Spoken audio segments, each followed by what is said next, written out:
What's up, guys? Patriots here, and today we are playing some domination on Stadium. I don't know what gun I use or what we're doing, but this is my third video going through the new maps in the First Strike DLC.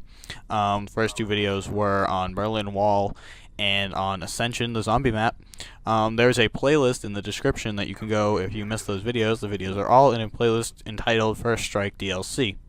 So I'm using apparently the G11, and yeah, so my thoughts on Stadium, because that's what map we're on right now. I don't really like it. There's too many balconies, too much Nuketown resemblance almost, with the just craziness and shenanigans and the whole thing. And every time Stadium comes up, everyone votes Stadium, and I really don't like it. So, I suggest that Treyarch take the balcony that I'm looking across at away, because it hangs over the B flag, and basically you can kind of camp up there and watch the B flag, and you kind of, if you have the, I think it's the A flag, you respawn, A or C, whatever the red one is that they have, you respawn right by that balcony, so you can always go back up if you die, and I just think that balcony really shouldn't be there. This opening right here probably shouldn't be there either, because it kind of looks right upon the B flag, and I know the B flag's supposed to be like the central point of attack, and everyone's supposed to fight over it and the whole thing, but I don't really like when they set it up so people can do what I'm doing and sit up here and watch over the B flag. If you're having trouble with this map like I was, I suggest almost doing what I'm doing, which is hanging out on those balconies that I'm talking about, that they should be removing.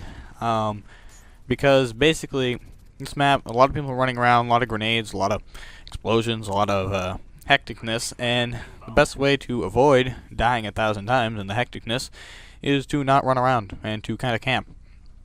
Now, if you're playing something like Berlin Wall, where I was the other day, and you're sitting up in the window like I was, you probably shouldn't be, because you can run around on that map and kind of do some damage. But if you do choose to sit up on that map, I suggest you do it with a sniper, or you're going to get hated on like crazy. So, yeah, I'm going to spray now with the probably most overpowered gun in the history of Call of Duty. It's worse than the COD M16. Because you can one burst people. It has awesome hip fire, as you can tell, and you can shoot really fast, three round burst, and it comes out pretty quickly actually if you spam the trigger.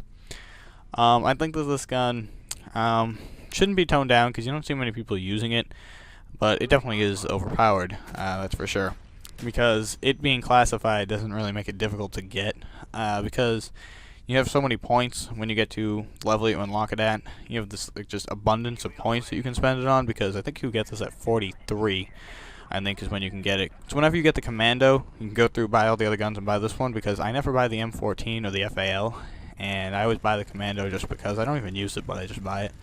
And every time I get there, I always can go buy all the guns, and then buy the G11 and still have points, 50,000 points to spare just hanging around. Because I don't really spend my points too often. I don't know about you guys. What do you guys think? And I've been hearing a lot of problems downloading the DLC and the whole thing. Like, different locations can't get it, and I don't know. I didn't have that trouble. I don't know what the deal is with that. I don't know if they're working on it, they're going to fix it, what they're doing.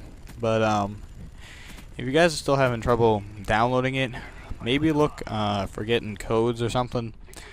Because I know that GameStop, go to GameStop.com, on their website you can buy the code there, and I don't know if they ship it to you or they email it to you.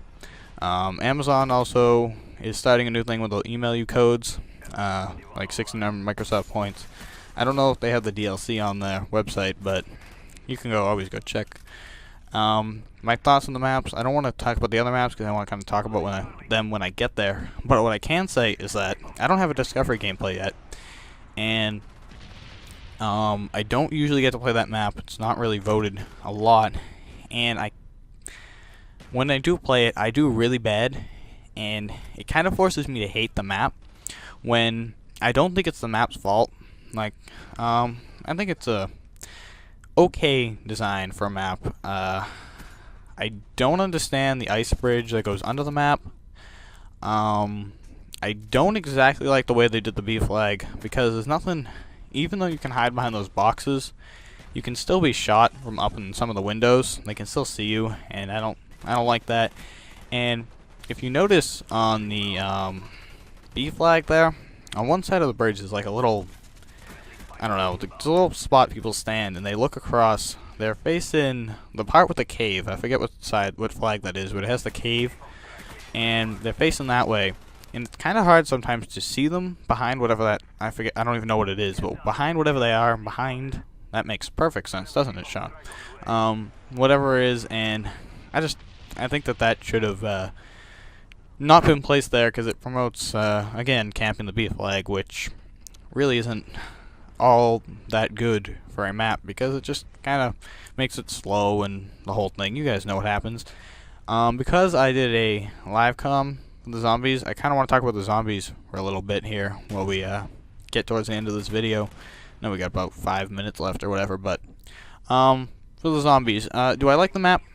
I haven't really played it too much. I've played it with the Laggy McGee, the one you see in that video, and I try to play with randoms, but the randoms, the host keeps quitting on me, and keeps saying the host ended game. So, Treyarch, could you throw some host migration in there? That would be wonderful, because right at the moment, I don't really get to play it, because, quite frankly, everyone always quits, and I don't know why they quit, because we were on round 10, the guy had a ray gun and a thunder gun, he just decided he was going to bail on us. I was like, alright, what are you doing? And, I don't understand sometimes why they quit, but, they probably, you know, join other friends or something, but I've tried to play 3 games with the randoms, and the hosts quit every single time, so I really don't know.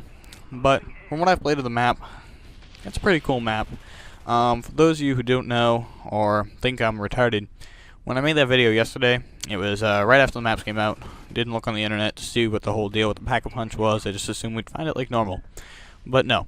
Launching the rocket unlocks the Pack-a-Punch. To launch the rocket, you have to use the 3 lunar landers or whatever they're called.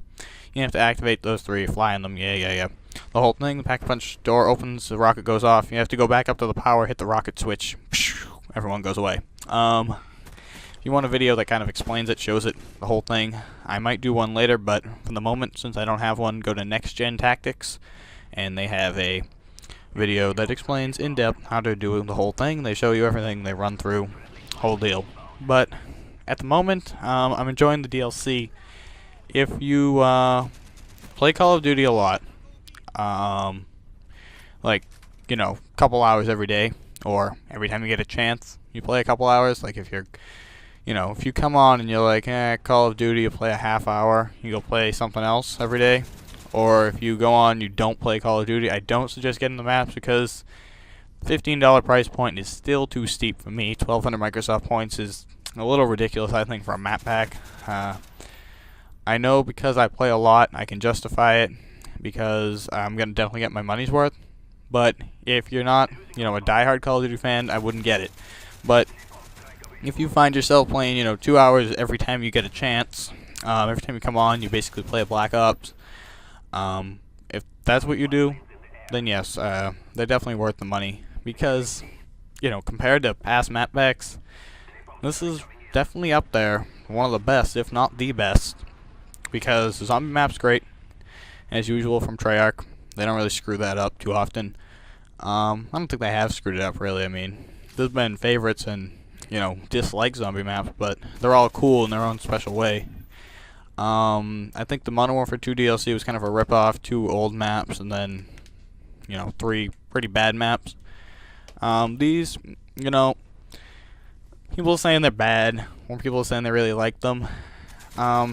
I think that they're different, and it's a good thing, and they're worth the money. All right, if you're gonna play them enough, they're definitely worth the money. If you're not gonna play them a lot, you know, I wouldn't get them because they're just kind of not gonna be used and just gonna feel like you wasted your money on something you don't want. But if you play Call of Duty like I do, from when it comes out to when the next one hits, they're definitely worth the money.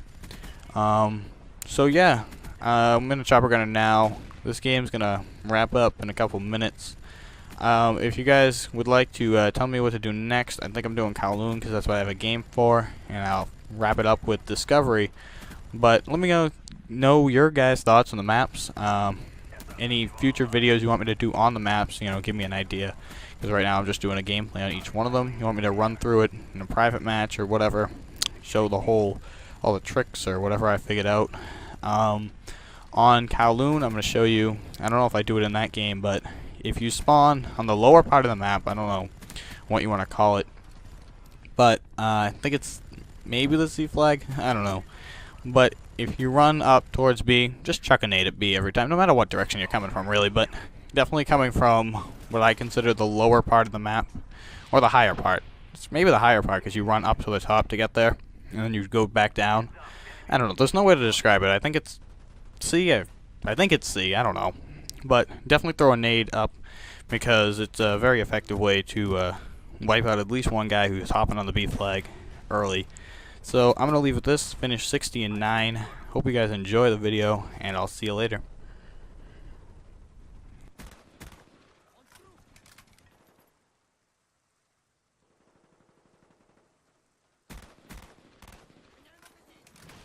Heads up, enemy RCXD spotted. Our spy plane's in the air.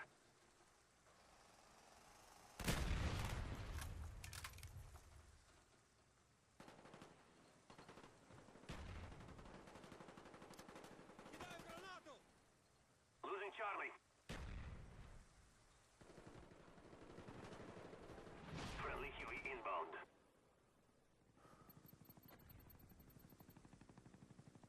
We must avenge this defeat.